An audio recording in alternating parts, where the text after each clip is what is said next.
जिल्हा परिषद अंतर्गत करण्यात येणाऱ्या नोकर भरतीमध्ये माजी सैनिकांचं आरक्षण डावलण्यात आल्याचा आरोप माजी सैनिकांनी केला आहे.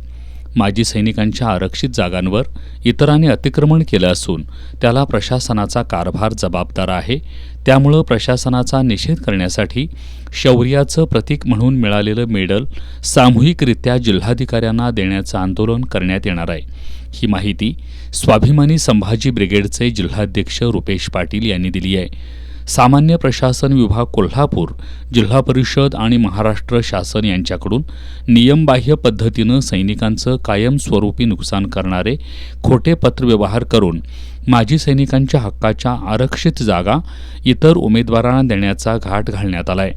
मागील 2 महिन्यांपासून सातत्यानं पाठपुरावा करून देखील जिल्हा प्रशासनाकडून याबाबत कोणतंही उत्तर मिळालेलं नाही.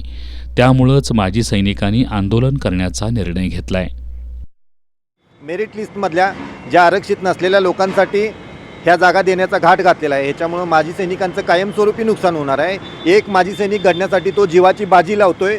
त्याला माजी सैनिक होण्यासाठी त्याला ही लॉटरी लागल्याप्रमाणे जीवन मिळालेलं असते, त्याचं जीव डावावर लावलेला असते. तर अशा माजी सैनिकांच्या जागा तुम्ही खाऊ नका, यासाठी आम्ही 2 महिन्यापासून पाठपुरावा करतोय. हायकोर्टमध्ये याचिका दाखल केली. हायकोर्टनं मंत्रालयाला, महाराष्ट्र शासनाला नोटीस दिलेले 20 फेब्रुवारीला म्हणणं मांडा. तरीसुद्धा जिल्हा प्रशासन घाईघाईनं ह्या नोकऱ्या भरायला, ह्या जागा इतरांना देण्यासाठी पुढाकार घेते. त्यामुळं आम्ही उद्याला कोल्हापूर जिल्ह्यातल्या सर्व माजी सैनिकांसोबत आम्ही कोल्हापूरच्या जिल्हाधिकाऱ्यांच्या समोर जाऊन आम्ही सैनिकांची मेडल परत देणार आहे. त्यांना किमान प्रशासनाला जाग यावी.